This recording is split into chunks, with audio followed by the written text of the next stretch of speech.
And now, what has to be one of the most extraordinary moments in movie history, the beginning of the Star Wars saga.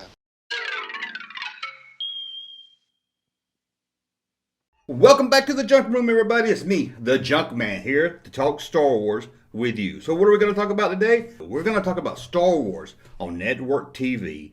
And not only are we going to talk about that, we're going to find out Star Wars might not have done that well on TV as we would have thought. Now, before I get started, let me say I'm going to focus on the original trilogy era. And this is Star Wars on network TV, not basic cable and not paid subscriptions like HBO. But anyway, let's talk Star Wars on network TV.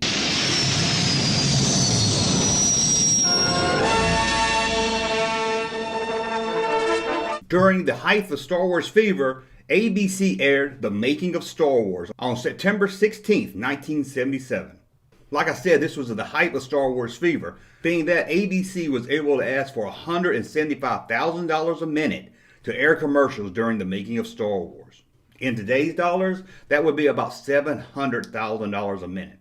The hour special aired at 8 o'clock Friday night, going up against NBC's Sanford & Son spinoff, Sanford Arms and Chico and the Man, and CBS had the season premiere of the new Avengers of Wonder Woman.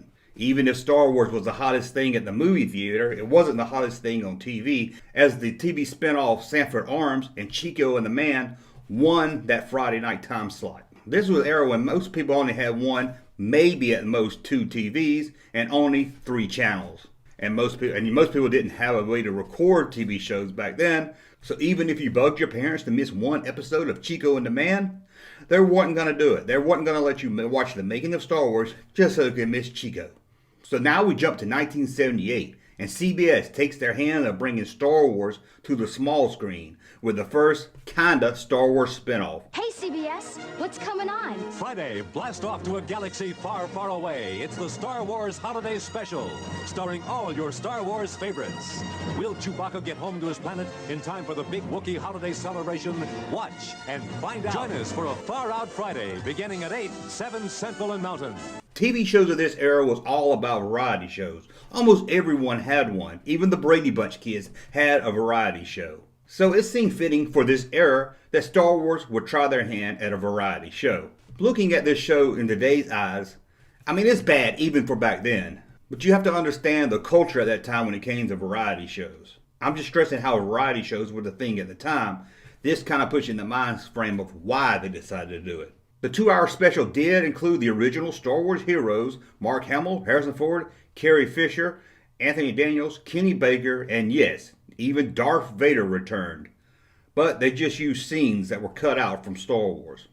Along for the ride was some of the hottest celebrities of the day, including Art Carney, B. Arthur, and Jefferson Starship. The special aired on Friday, November 17th at 8 p.m. Its competition during the first hour was NBC's Diff'rent Strokes and The Rockford Files, followed by an hour of Hallmark Hall of Fame. ABC was airing The Love Boat and part 2 of their miniseries Pearl. The first 10 minutes of the holiday special was almost unwatchable as the Wookiees communicated with each other in their Wookiee language, using no subtitles at all. The special failed to make it into the top 10 of that week's programming. Quickly, the special became an embarrassment for Star Wars creator George Lucas, and the special was never aired again, and never even released a home video. George Lucas even said if he could, he would get a hammer and destroy every bootleg copy there was of the film. So Star Wars took about a year off, but it returned to the small screen in 1980 with the making of Empire Strikes Back, called SPFX, The Empire Strikes Back.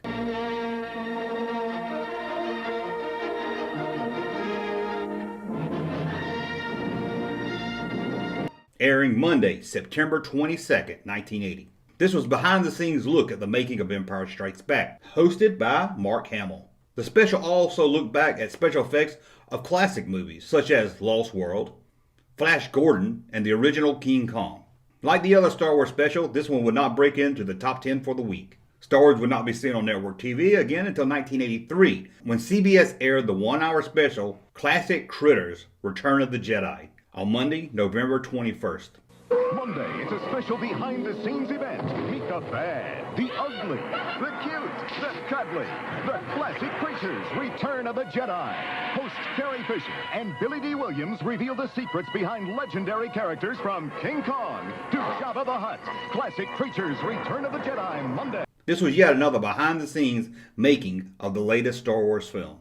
The show this time was hosted by Carrie Fisher and Billy D. Williams. Most of the behind-the-scenes footage focused on the Jabba Palace scene. However, they did include some of the making from the indoor scenes. Like the previous Star Wars specials, this failed to make it into the top 10 for the week. Also released in 1983, but not on network television, was another making of Star Wars special on PBS called From Star Wars to Jedi, The Making of a Saga. It premiered the first week of December. Being that this was on PBS, time and dates was subject to the market. The title makes it seem like it's a making of all three films. And yes, it does look at the making of Star Wars The Empire Strikes Back, but it mostly looks at the making of Return of the Jedi. And they take a lot of the same clips that we already saw in the last special, Classic Creatures, and reuse it for this special. But what about the movie itself? Finally, Star Wars, the movie, premiered on CBS. By this time, the movie was subtitled Star Wars Episode 4, A New Hope. And it premiered on February 26 at 8 p.m. I've seen Star Wars about a dozen times. Ho visto Star Wars 16 volte. 17 times. Star Wars, 22回見ました。34. 40 times, and it was great each time. 41 Mal. About 57 times. 69 fois. You can never get too much of Star Wars.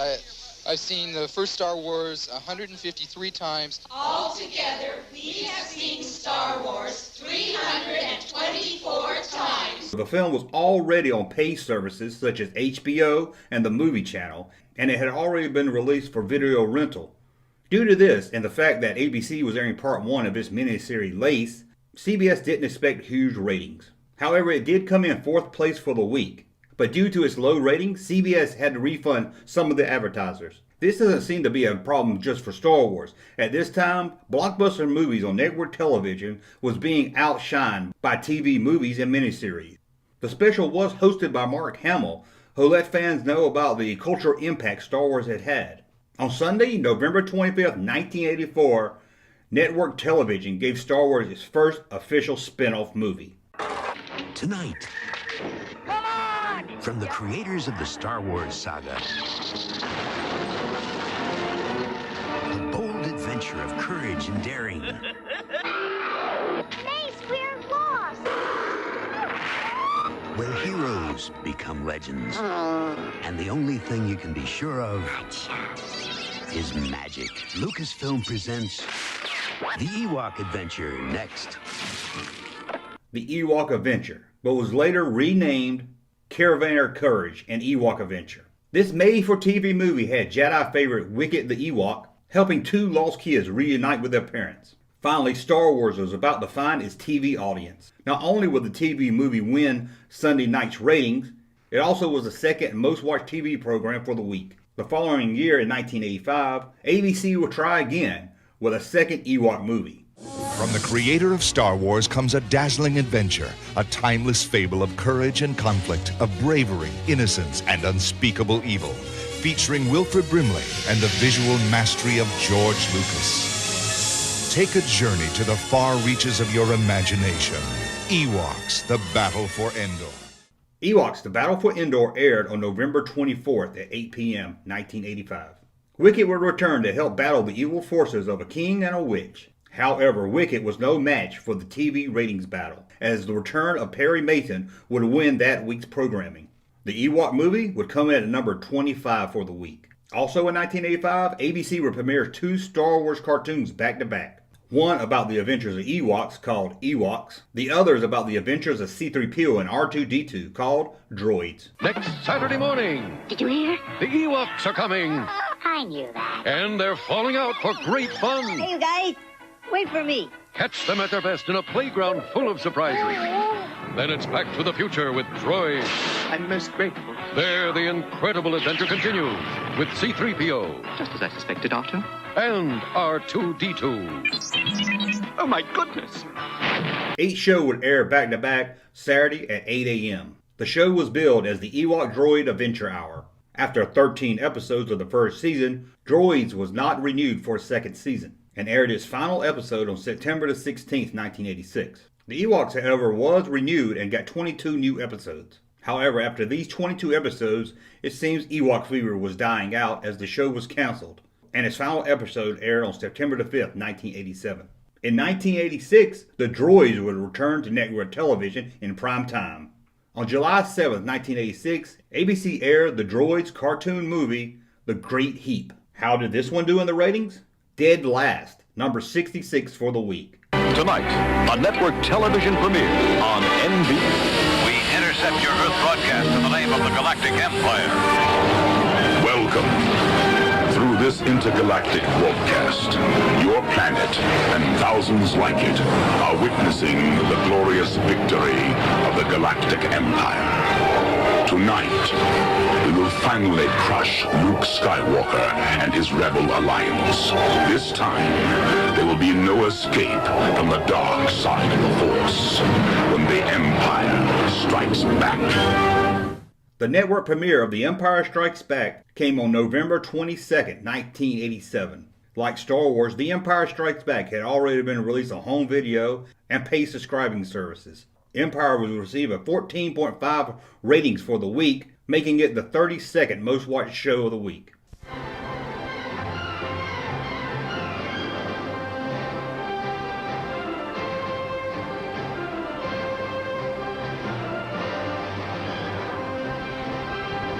For the first time on network television, the greatest Star Wars of them all, Return of the Jedi, Sunday. 2 years later, NBC would give Return of the Jedi its network premiere on Sunday, March 19th.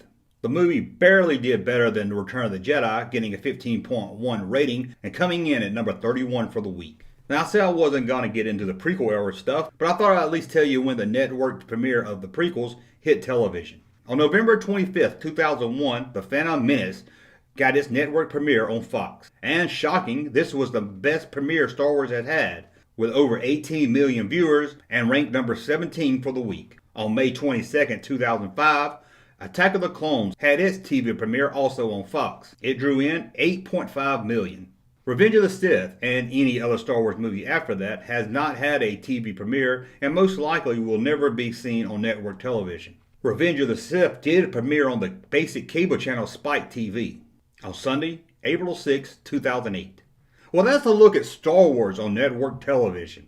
Hope you enjoyed this video and I hope you learned a little bit. If you did, hit subscribe, hit thumbs up. And again, as always, support this channel over at patreon.com, links in the description below, or head over to starwarsjunk.net and buy some cool t-shirts. I want to thank you for watching, and we'll be back very soon with another video. Hey, Junkman channel popping though. Thank you, sir, for that unsolicited testimony.